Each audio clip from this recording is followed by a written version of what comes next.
guys! Good afternoon! Welcome back to my channel!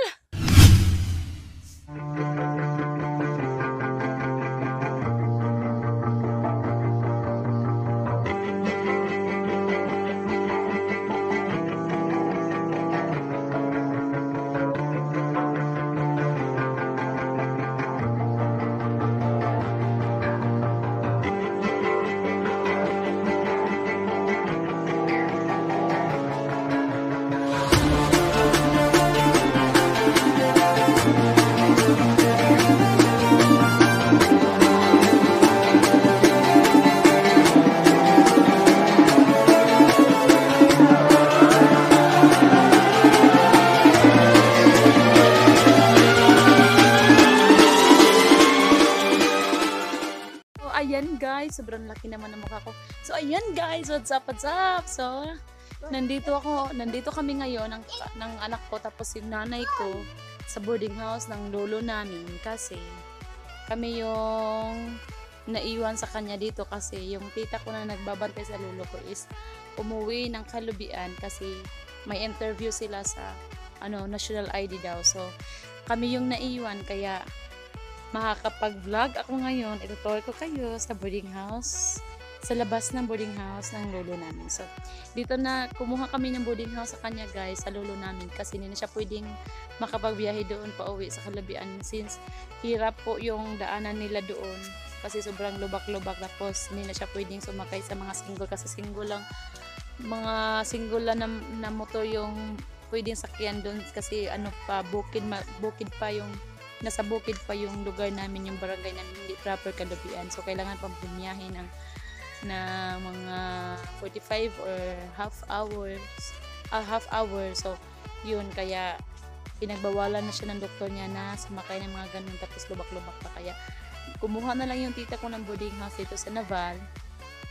Tapos dito na lang sila magsi 7 years na sila dito tapos bumili na lang sila ng lupa dito para mapag-trade ng bahay nila soon, sana soon. So ayan guys, itutour ko kayo sa buong garden sa boarding house ng lolo ko. So let's go guys!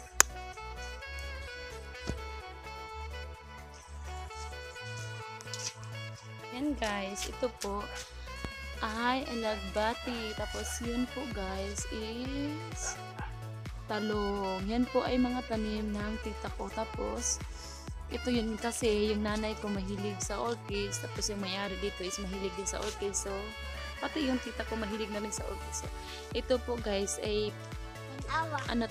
non-permanent to pagkalagay dito kasi nilalagay lang po iyan para sila mabuhay. Tapos pag okay na yung lupa na binili na doon sa malapit sa amin sa Talusus, ilipat yan doon para doon na sa lupa nila ilagay.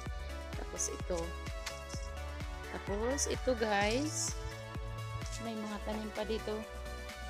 Actually guys, yan hanggang doon is puro yan alagbati. Tapos tinanggal na ng tita ko kasi matanda na, tapos inanuhan niya ng bago. So kailang binila na po yung tita ko kasi yung tita ko hindi yan, ayaw na yan, walang ginagawa. So ayun, may mga bell pepper siya dito.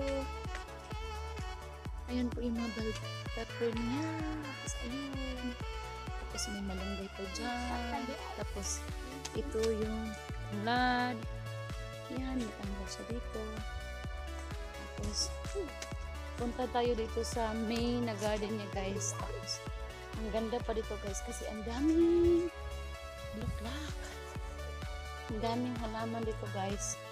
Hindi kasi basta-basta nakakapasok dito yung mga tao guys kasi may mga aso sila na nangangaga. Tapos ayaw ng aso nila na may baguhan na taong papasok dito, kaya yung grass nila sa garden nila is hindi sira, walang taong nakakaapak-apak, so hindi namamatay. Nak, slowly gadi anak. Oy, stilan ka. Yan po guys, yun yung mga orchids niya guys. Yan, ganda ng sky. Yan, yun yung mga orchids niya guys. Yan, tapos may mga alagbati dito sa gilid. Tapos Ito guys, mga bagong tanim ng tita ko. Tinulungan ko siya ng nanay ko na magtanim niya. Tapos yan. Mga plantitos. Ito po yung mga tanim niya. Ililipat niya yan guys dun sa bahay niya pag okay na yung bahay nila. Tapos ito yung buong garden guys. Ito. Actually guys, itong lugar na to is for sale to guys. Kasama na yung bahay na yan. At saka ito, worth 14 million ata yung sinabi ng may-ari sa akin. Yun. Tapos ano to guys, more than 4 hectares ata to. Kasi abot pa to hanggang sa kabila ng bahay na yan. Sa kanila pa yan. Kasali na yan. So kasali na yung ano, yung bahay na yan. Tapos ito, yung anak ko, tingnan mo. Pag nabili nyo to guys, talagang sobrang ganda kasi patag yung ano, yung garden nila. Tapos marami pang halaman. Tapos, ano pa guys, puro grass. Tapos, gandang paglaruan ng mga anak niyo, diba? Tapos yan yung mga ano, mga tanim nila.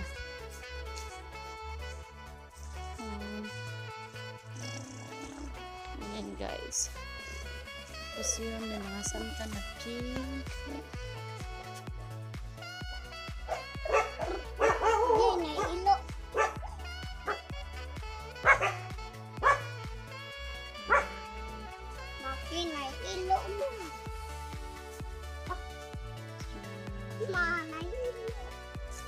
Namas na ilay niya.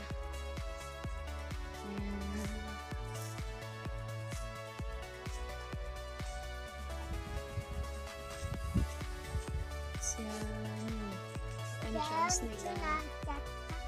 Tapos yun sa likod guys, marami pa yung tanim doon. Apa makiok? Asa? Apa oh?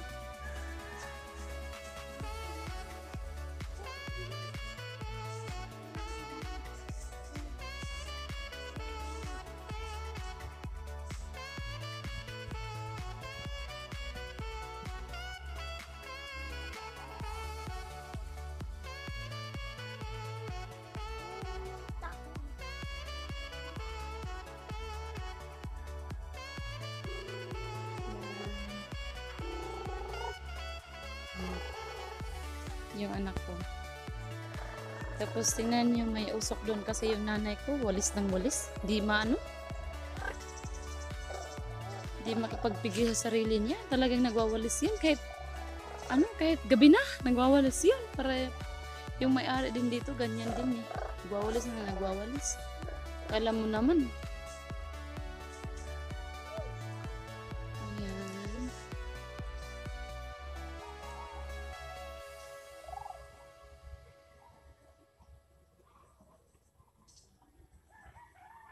Ayan.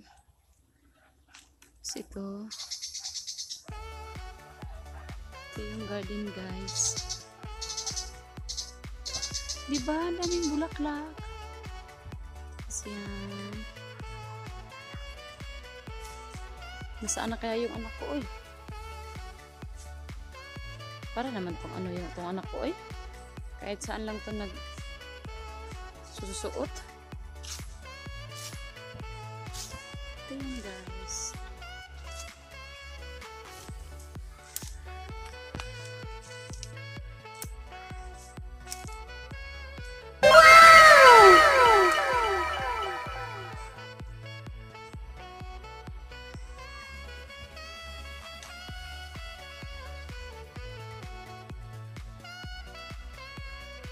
Yan, di ba? Sobrang ganda ng bulaklak na yan.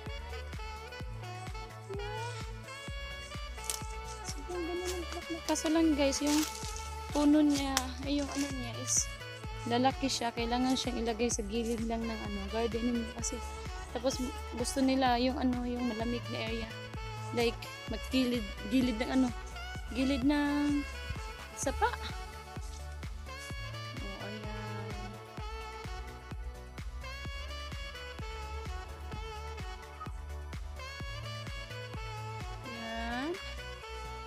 Ito pa. Ito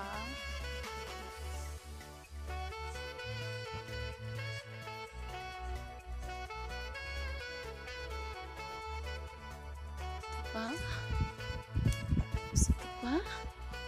Diba guys? Ganda ng ano. Ng dito hanggang ganyan guys. Oh. Ganyan guys.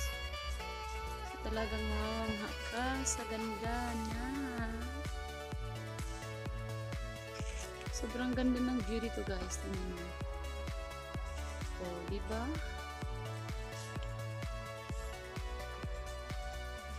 So, ayun, may sun.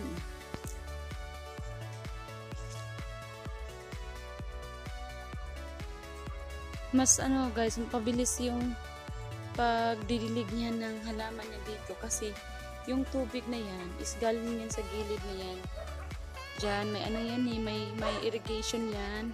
Kasi may mga palayan yan doon, may mga palayan yan doon. Doon, may mga palayan yan doon. Kaya ginawan siya ng irrigation kasi para sa ano, sa halaman nila, sa ano nila, sa palayan nila. So, yan.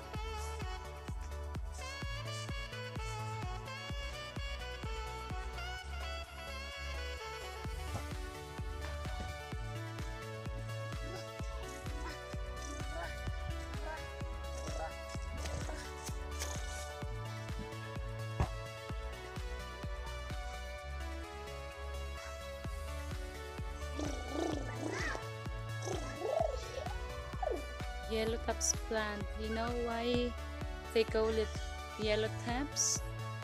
Because, tingnan nyo yung dulo guys. Yung dulo niya sobrang yellow, diba?